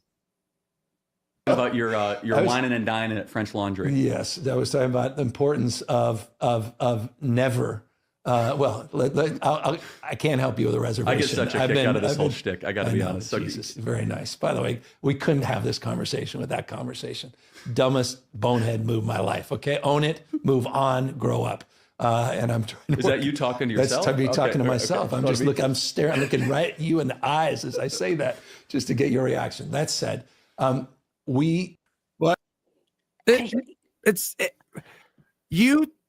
Humor is, there's a reason they always tell people to open with an icebreaker, because the minute you open with an icebreaker, humor brings a wall down and then you can go forward. It humanizes somebody and it gets people loose. And you own something. When you make a mistake and you go, guys, it was that was me and I am so sorry. Okay, well, there's nothing else. I mean, we can't fix it. And you apologize. Right. We move on. There's no other. Because what are you going to do? No, apologize to everybody in California. No, you can't. Right. And we're not asking you to do that. And people go, oh, he did his mea culpa. Let's move on with our life. I mean, I think all the right can do moving forward, because obviously this podcast is going to continue, is to point out how disingenuous all of this is and how it is a strategy, how it's none of it is genuine. None of it is sincere. He is not sincere. He has no idea what he believes because all he cares about is seeking out power. Yeah. And so I think that's all that has to be. That has to be how we counter it. The other thing that he doesn't have going for him is that he relies so heavily on the weird movements, right? Like, he does the dancing and he does the weird things with his hands. And so there was a great example of that. I think this is with Steve Bannon, where the hand thing was out of control for probably almost 30 seconds. He was doing the hand thing and it is Italian. It's bizarre. You guys watch this. I appreciate the notion of agency, that we're not bystanders in the world. It's decisions, not conditions, that determine our fate and future. And that fundamental notion of agency, I think, is important more broadly. And I think that goes to some of the issues around, victimization. And I see a lot of that, respectively, on the right, increasingly, even with Trump often approaching things from that sort of mindset. What do you mean? That's just weird. Like, that amount of this is not normal. To me, it's like a tell that he knows what he's saying is bullshit. It's possible. Look, I talk a lot with my hands, I mean, I do too, but like a normal person. You know what I mean? Yeah. That's not normal. Maybe it's very Italian. I mean, it's they're always talking with their hands. This? What is this? I don't know. I don't know. That was weird. And I also he does think, that all the time. You know what? He does do that. When you watch him in his speeches, he's not like that. The sitting there, I think he feels uncomfortable. There's no desk in front of him. I think there's an uncomfortable level of just sitting in a chair, talking to somebody. They, they don't know what to do. Their hands are here. They don't want to sit like this. It's, I would have put him somewhere where he's a little bit more casual and he could just chill, because it looks like he's exposed. And I think that's what if I was his people, I'd be saying, look, let's not put him in this situation where it's across, let's have him chilling at a desk or something where it's not, where it's just, because this, give him something else to do with this, because this isn't going to work here, Right. It's one of those sign language people that don't know sign language. It's unnerving. Which are always my favorite people in the world. At no point in time did you think you were ever going to really get away with this? One more little bit of news before we get into some fun My Pillow Talks, and that is that there is yet another climate summit that is going to be taking place shortly in Brazil. This is my favorite story. It's incredible. So tens of thousands of acres in the freaking Amazon rainforest have been now cut down so that there's an easy access road that they have to build for all of the people who are going to be flying in on their private jets. On their private jets. To this climate summit in Brazil. They are having to remove huge swaths of land, according to Eric Daughtry, that it's getting cleaned out to ease traffic to the city. So they're building a new highway for the climate summit, you guys. Look at this. Yeah. This is a picture of the road that they're building in the middle of the freaking Amazon. What in the world? They talk to farmers around there and they're like, yeah, they destroyed our crops. They moved us. Has nobody heard of Zoom? Right. Can we not do this? Could this not be an email? Right. I mean, such a scam. It is. It's a scam. It is. Oh my God. Biggest scam ever. Okay. Now for a few fun things. I don't know if this is true or not. Okay. This could be a complete Photoshop job. I have no idea, but I love it so much. So somebody's taken these fists that are colored in Palestinian colors and added penises into the fists. And I freaking love this. It says it's in Canada. Unknown activists have been adding drawings of penises to symbols of solidarity with Palestine, and it has sparked a wave of outrage in the Arab segment of X. You know what's hilarious? Is it's probably a 12-year-old boy who doesn't know what the hand means, like what the and it's just he thinks it's hilarious. And I have the humor of a 12-year-old boy. I think so. I think it's hilarious. I love this so much. Okay, also, I know we've played his videos before, but there is never too much rock star, the voiceover genius, who just creates scenarios with animals and voices over them, and it is perfect. This is one with dogs, and you know how much I love the dogs. Behold. You are in so much trouble. I know. And we are taking you to court. I'm sorry. And I object. Do you forgive me? Let me confirm with my client. No plea deal? No plea deal. Okay. Are we okay? We reject your offer. I got pain and suffering. And emotional distress to the tune of 150,000 doggy treats. You okay? Yeah. I'm good. I just was you're supposed to be in pain. I'm so sorry that it took me 20 minutes to let you out of the house. So you admit it? I apologize. Guilty, throw the book at her, Your Honor. Any last words, Mom? What could she possibly say? Love you. She is playing with your emotions. Are we friends? No, not mad and emotional. I'm mad too. I know. We're all mad. Then you better make this settlement worth it. Okay. All right. First off, I want a sincere apology, Mom. You read my mind. So sorry. Yep. And, wait. And we want more. We want more outside time. With Pope. Pets old apologies every time. That's right. I'm so sorry. That's a good one, right? That's like I get out of jail free card forever. Yeah. And I think that's good, right? What else? Good. And we want monthly doggy support. Ooh, that's good. Like $10 or $20. $100,000 a month. Okay. Okay. We good? Yeah, Doggy treats on mama. Okay. We like top dog law firm. Are we good? We good. Yeah. Okay. I'm sorry. You good? Just make sure them checks clear every month, mama. He's so good. I mean, and the fact that he like thinks up these whole storylines and plot lines, I just love that. I love it so much. Also, I think this is an oldie but a goodie, but one of our insiders sent it to me the other day, and it goes back to, remember when Oprah interviewed Meghan Markle? Oh yeah. And Meghan Markle had on this black dress that had these giant white splotches on it. And so I don't know who made this, and I'd seen it before, but I'd forgotten about it. And because it made me laugh again, I thought it'll probably make everybody else laugh again too. Check this out. Lovely. Thank you, so do you. Before we get into it.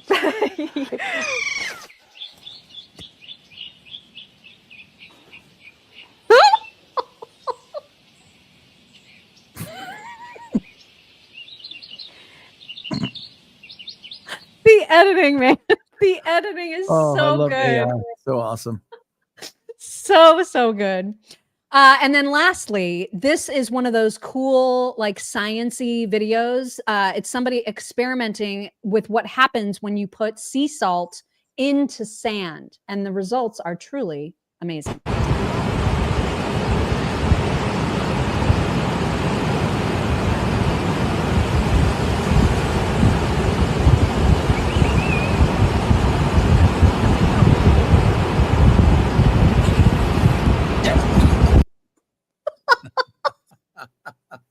Again, 12-year-old boy. That's me right here.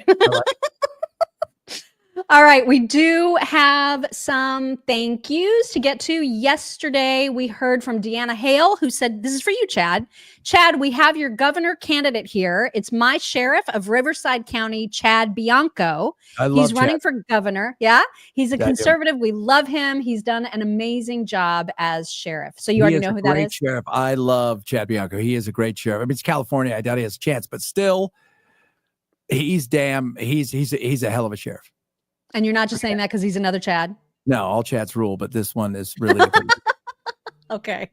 Let's see. Julie Wolf says USDA canceled a local farmer providing local schools with meat. How does that make sense? I think that there are legit efforts being cut. Not happy about this one. I don't know about that. I don't know about that specific one. They did a lot of that stuff. But the thing is, canceling the contracts doesn't mean the contracts aren't coming back. What they're trying to do is, from what I understand, is you're wiping everything out, the slate clean, and that includes firing some people and then bringing them back. Right. Is you want to find out, okay, what's a real thing that works and what doesn't. Doesn't mean that won't come back. It may not, but it also may come back. So let's just see how this thing plays out. A lot of this is going to be wait and see in a lot of these situations. Well, and a lot of them, because I don't remember what the specific cut was, but I saw a news report where the reporter was asking the agency head, and again, I don't even remember what the cut was or what agency was, but they were like, how could you cut this super valuable program? How do you defend this? And they did defend it by saying, because you're completely mischaracterizing why we cut it and what the cut was. Yeah. And so always dig a little deeper into exactly the terms of the contract, because some of them are super tied up and wrapped up in DEI stuff too. And so to your point, they're probably cutting for a good reason, and then we'll bring it back in some form that actually makes sense. Yeah. So I still have a lot of faith in how this is going. GCQC says, I would like an update on your knee, Mock. Are you starting to walk better? Thank you for asking.